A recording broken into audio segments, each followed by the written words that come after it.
Okay, so today we're going to discuss the abomination of desolation. And, wait, stop. It's already in the title. Just get started. There are three series of judgments, 7 judgments per series: the seals, the trumpets, and the bowls. This takes place in a matter of 7 years, 1 week.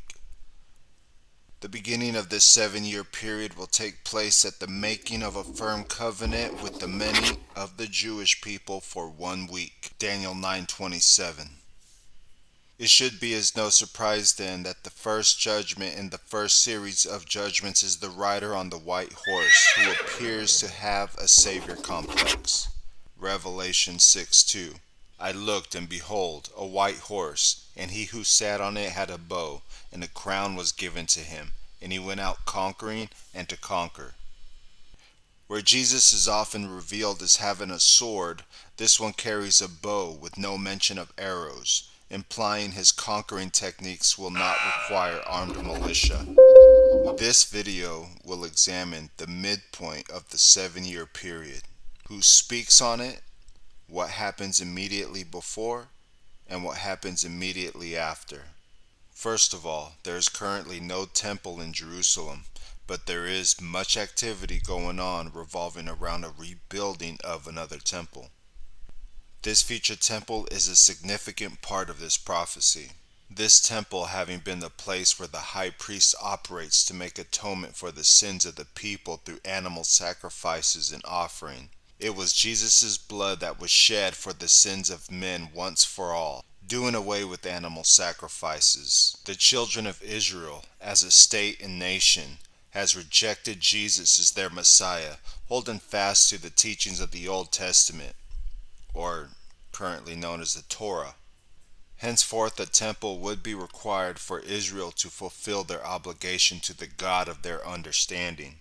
The Bible does not specify when the next temple will be established, but it does specify Israel's false hope in a peace treaty of some sort, and their resuming of animal sacrifices, requiring a temple.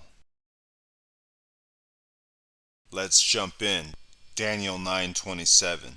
And he will make a firm covenant with the many for 1 week, but in the middle of the week he will put a stop to the sacrifice and grain offering, and on the wing of abominations will come one who makes desolate, even until a complete destruction, one that is decreed is poured out on the one who makes desolate.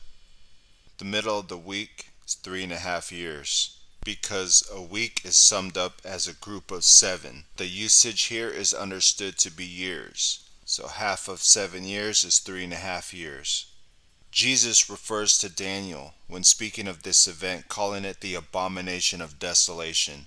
Matthew 24:15 and 16. Therefore, when you see the abomination of desolation which was spoken of through Daniel the prophet standing in the holy place, let the reader understand. Then those who are in Judea must flee to the mountains. You might ask, the abomination of desolation stands in a holy place? Is there any more on that?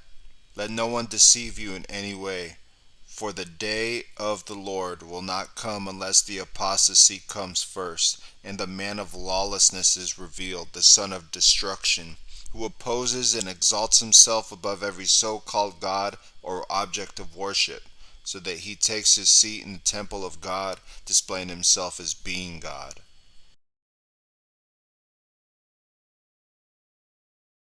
So the abomination of desolation spoken of by Daniel the prophet is a man with a false savior complex, having begun a 7 year peace treaty of some sort, but in the middle of this 7 year period he puts a stop to sacrifice and grain offering and takes a seat in the temple of God, displaying himself as being God.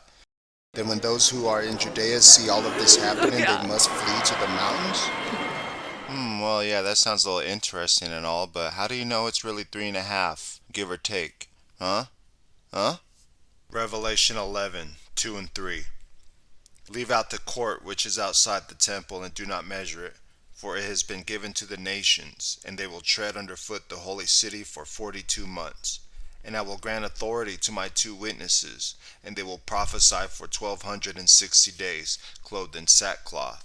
If you are unfamiliar with the language and meaning of 42 months and 1260 days, I invite you to enroll in this class right here. It's a very short online class and roughly 17 minutes long with the Selah moment included.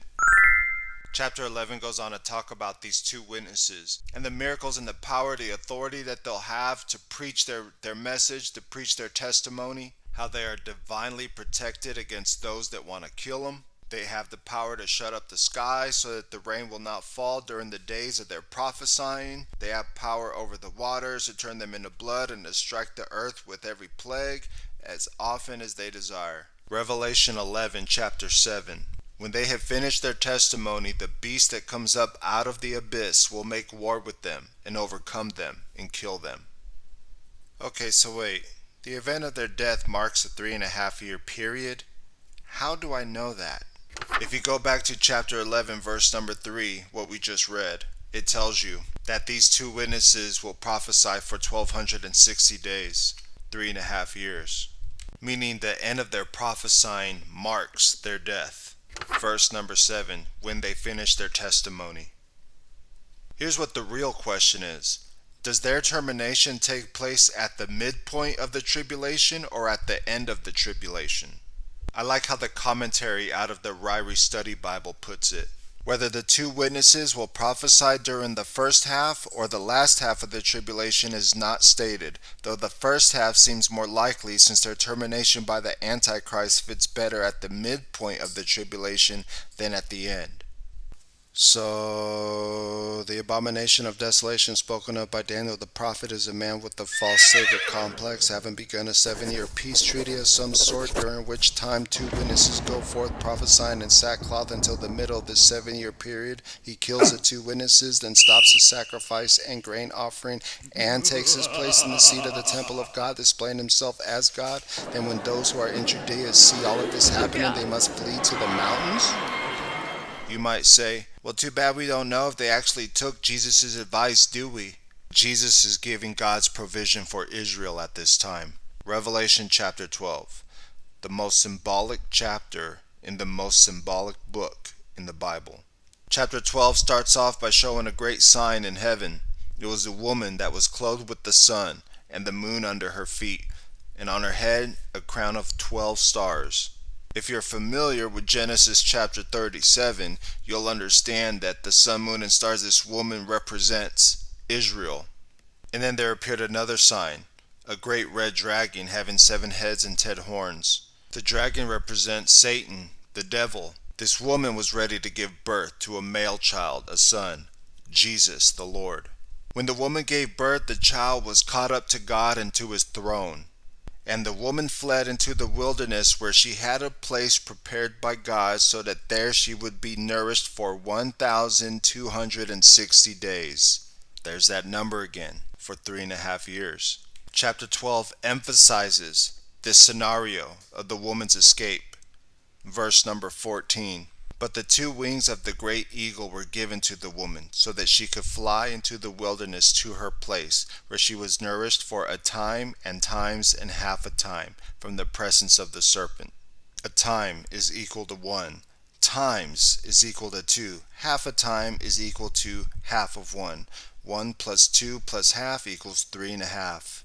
All of this is significant because it's emphasizing that 3.5-year mark, making Jesus' words not just advice, but a prophecy. Not what you should do, but what you're going to do. Because God is preparing that place for them. And because it talks about the wings of an eagle, it implies God's will acting swiftly upon the children of Israel to their place of refuge. So, the abomination of desolation spoken of by Daniel the prophet is a man with a false savior complex, having begun a 7-year peace treaty of some sort, during which time 2 witnesses go forth prophesying in sackcloth until the middle of this 7-year period. He kills the 2 witnesses, then stops the sacrifice and grain offering, and takes his place in the seat of the temple of God, displaying himself as God. Then when those who are in Judea see all of this happening, they must flee to the mountains, where God has a place prepared for them to be nourished and cared for 3.5 years? Yes, now you're getting it. That's why Jesus adds, pray that your flight will not be in the winter or on the Sabbath, because it would add to the difficulty of escaping. We know based on the prophecy of the woman's escape, much of Israel, along with other believers, will find refuge in the wilderness. But there will be many others having not made it to the hiding place. These are the ones the dragon took his rage out on, having great wrath because he knows he has only a short time, 3.5 years. Those who have kept the commandments of God and hold to the testimony of Jesus. So, the abomination of desolation spoken of by Daniel the prophet is a man with a false savior complex, having begun a 7-year peace treaty of some sort, during which time 2 witnesses go forth prophesying in sackcloth until the middle of this 7-year period. He kills the 2 witnesses, then stops the sacrifice and grain offering, and takes his place in the seat of the temple of God, displaying himself as God. Then when those who are in Judea see all of this happening, they must flee to the mountains, where God has a place prepared for them to be nourished and cared for 3.5 years. And those who hold fast to the testimony of Jesus, who do not escape, will suffer great wrath from the dragon, because he knows he only has 3.5 years left. Am I supposed to get all of that based on those scriptures? Well, I mean, how do you interpret it?